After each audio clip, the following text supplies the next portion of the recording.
Fiat Justitiae Pereat Mundus.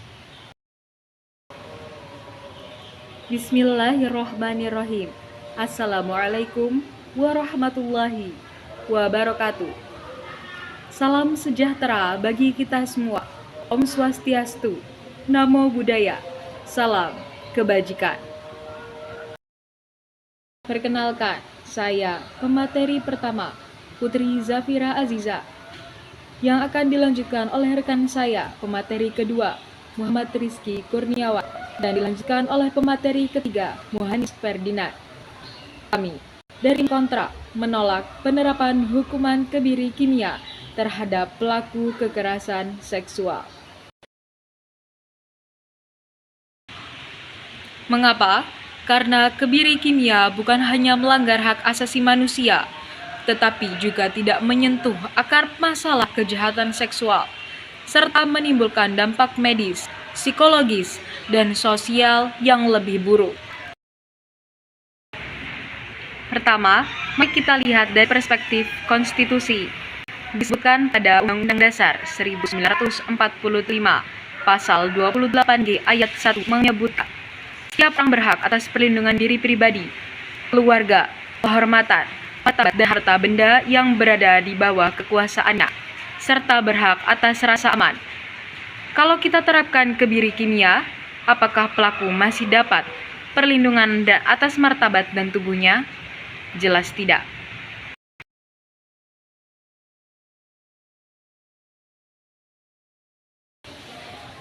Undang-Undang Dasar 1945 Pasal 28I ayat 1 menegaskan hak untuk hidup, hak untuk tidak disiksa, hak kemerdekaan pikiran dan hati nurani, hak beragama, hak untuk tidak diperbudak, hak untuk diakui sebagai pribadi di hadapan hukum, dan hak untuk tidak dituntut atas dasar hukum yang berlaku surut adalah hak asasi manusia yang tidak dapat dikurangi dalam keadaan apapun. Jadi, hak untuk tidak disiksa itu mutlak, tidak boleh dikurangi, bahkan terhadap pelaku kejahatan sekalipun.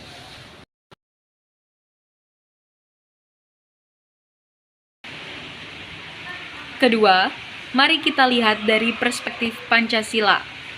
Sebagai contoh, sila 2, kemanusiaan yang adil dan beradab, mengajarkan kita bahwa menghukum pelaku kejahatan seksual tidak boleh dengan cara yang kejam dan merendahkan martabat manusia. Jika kita menggunakan kebiri kimia, itu bertentangan dengan nilai kemanusiaan yang justru menjadi dasar negara kita.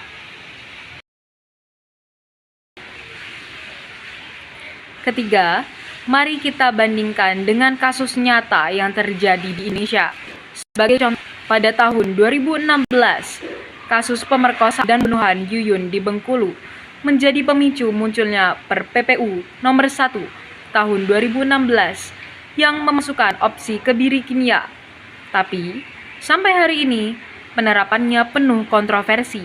Bahkan dokter menolak melakukannya karena dianggap bertentangan dengan sumpah profesi medis.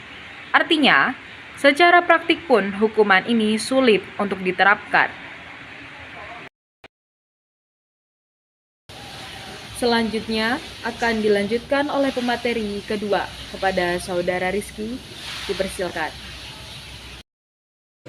Dewan juri yang terhormat, perlu kita ketahui bahwasannya kebiri kimia tidaklah efektif bagi pelaku kejahatan seksual, baik dari aspek hak asasi manusia, efektivitas yang perlu dipertanyakan, dan alternatif hukum yang bisa dijadikan acuan hukum, agar hukum-hukum itu relevan dan efektif.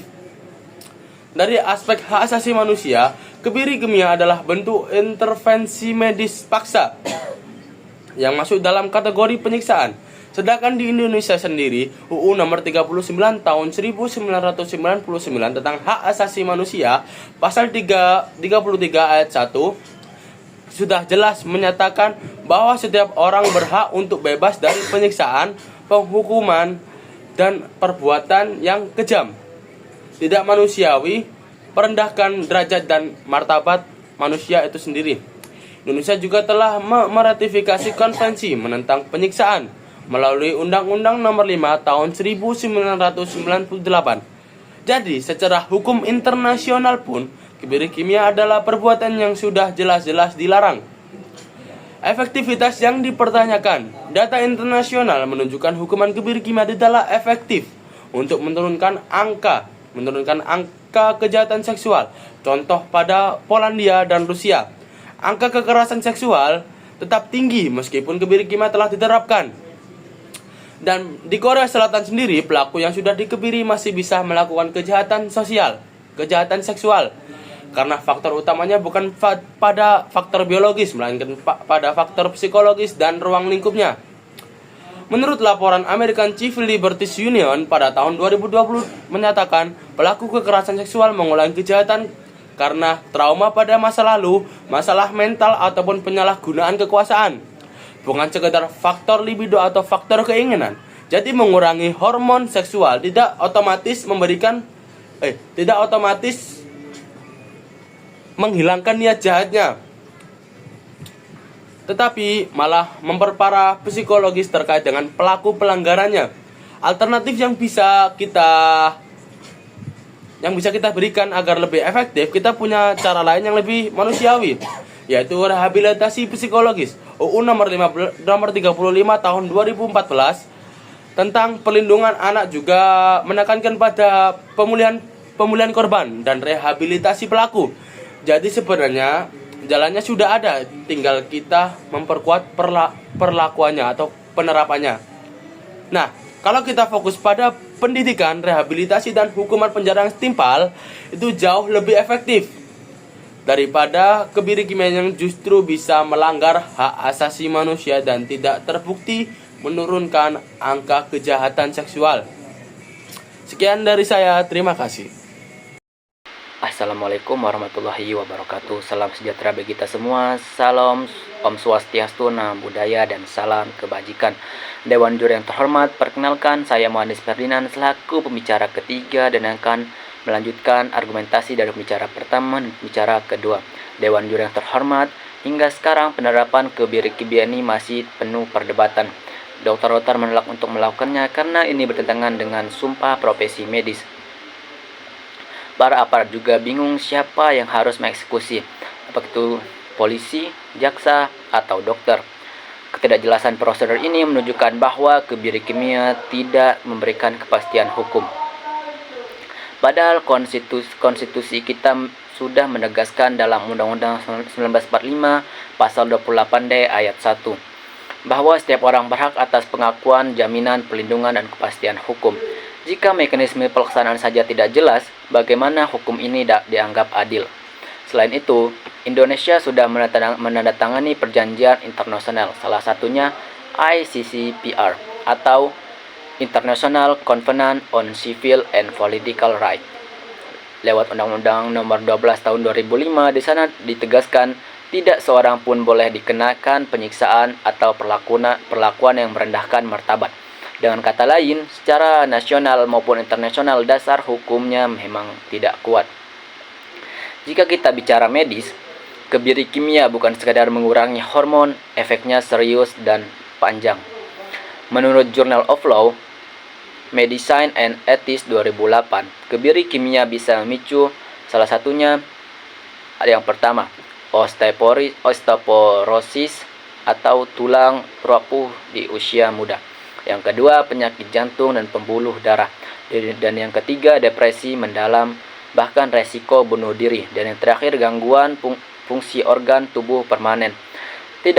Jadi, hukum ini bukan sekedar menghentikan fungsi seksual, tapi merusak kualitas hidup pelaku secara total. Ini bukan hukuman, ini adalah penyiksaan. Dan solusi yang dapat kami tawarkan antara lain yang pertama, hukuman penjara maksimal yang konsisten dijalankan. Jangan ada lagi potongan remisi untuk pelaku kejahatan seksual.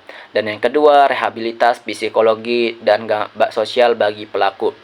Karena akar masalah seringkali ada di trauma masa kecil, gangguan mental, atau penyalahgunaan kekuasaan. Dan yang ketiga, perlindungan dan pendampingan korban yang lebih serius, baik dari segi hukum, psikologi maupun sosial. pendidikan seks dan moral sejak dini di sekolah. Dan yang keempat, pendidikan seks moral sejak dini di sekolah, supaya anak-anak tahu batasan dan resiko hukum. Jika 4 hal ini dijalankan serius, maka angka kekerasan seksual bisa ditekan jauh lebih efektif daripada kebiri kimia. Terima kasih. Wassalamualaikum warahmatullahi wabarakatuh.